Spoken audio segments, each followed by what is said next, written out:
Assalamualaikum warahmatullahi wabarakatuh. Saudara seiman yang berbahagia, kita tahu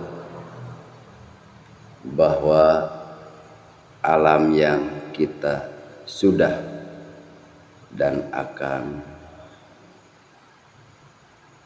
dilewati setidaknya ada beberapa alam. Pertama yang sudah kita lewati yaitu alam rahim. Kedua, alam dunia. Ketiga, alam kubur, yaitu alam barzah, artinya alam untuk memisahkan antara dunia dan akhirat, itu alam barzah.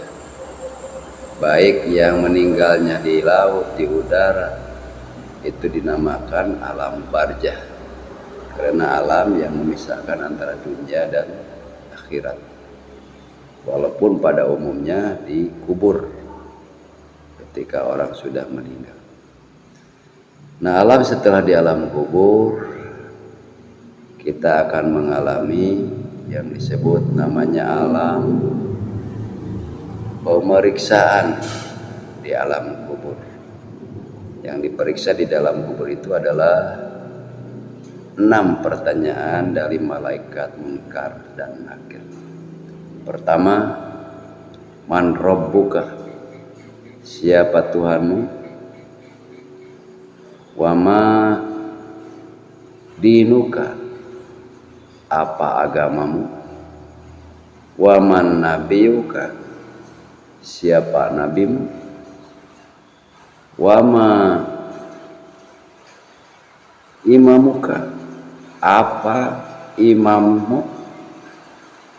Wama kiblatuka, apa di mana kiblatmu? Dan terakhir, waman ikhwanuka, siapa saudara. Dari alam pemeriksaan malaikat yang di alam kubur itu, semua jenazah, semua mayit, semua manusia yang sudah dikubur, Anda akan selamat atau bagjanya atau untung ketika menghadapi alam-alam berikutnya, ketika ditanya dengan 6 pertanyaan tadi oleh malaikat munkar dan nakir, lurus menjawabnya, mampu dan bisa juga fasih menjawabnya.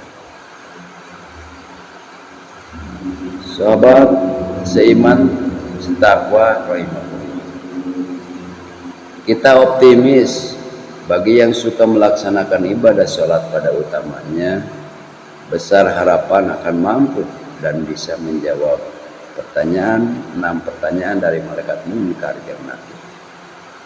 Pertanyaan pertama, siapa Tuhanmu?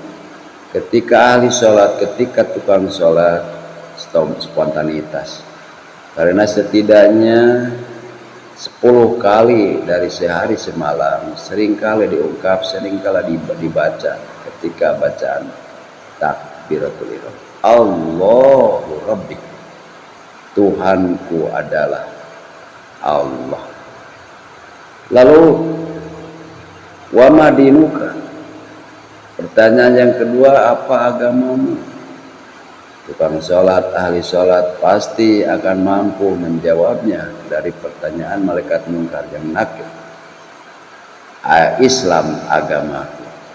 Karena kesehariannya orang-orang yang suka ibadah pasti tidak pernah terlewatkan membaca 2 kalimat syahadat, asyhadu an la ilaha illallah wa asyhadu anna muhammadar rasulullah. Kedua, sholat pas dilakukan sholat tiap hari minimal 1 hari 1 malam 5 kali atau 5 waktu. Pasti Islam akan bisa jadi jawaban yang tepat ketika ditanya oleh malaikat munkar dan nakir. Zakat yang ketiga bisa menjawab untuk orang-orang yang muslim itu, karena ditanya sama malaikat munkar dan nakir juga, apa agamamu, spontan akan bisa menjawab, akan mampu menjawab, agamaku adalah Islam.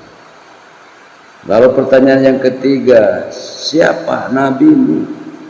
Setidaknya orang yang suka sholat, orang yang rajin sholat akan mampu menjawab, karena setidaknya sehari semalam 10 kali minimal dibacakannya nama Muhammad SAW dalam membacakan tasyahud. Asyhadu an la ilaha illallah wa asyhadu anna Muhammadar Rasulullah. Otomatis dengan optimisme, orang-orang yang rajin sholat, orang yang rajin ibadah akan mampu menjawab 6 pertanyaan malaikat munkar dan nakir di dalam kubur. Lalu yang keempat, mana apa imamu? Orang yang rajin sholat, orang yang rajin ibadah pasti akan mampu menjawab. Karena setidaknya Fatihah dalam sholat sering kali dibaca, bahwa Fatihah itu bagian daripada Al-Quran. Al-Quranu imami, bahwa Al-Quran itu adalah pimpinan kami, imam kami, panduan kami. Jawaban-jawaban orang yang rajin sholat, karena minimal Fatihah dibaca tiap hari, sehari semalam 5 kali ketemu baca Fatihah, minimal baca Al-Quran. Lalu wama kiblatuka, di mana kiblat Anda? Setiap hari orang mukmin, setiap hari orang Islam, setiap hari orang yang rajin sholat menghadap kiblat. Mustaqbilal kiblati, Ka'bah, adaan, makmuman, dan seterusnya. Itu jawaban untuk pertanyaan yang kelima yang ditanyakan.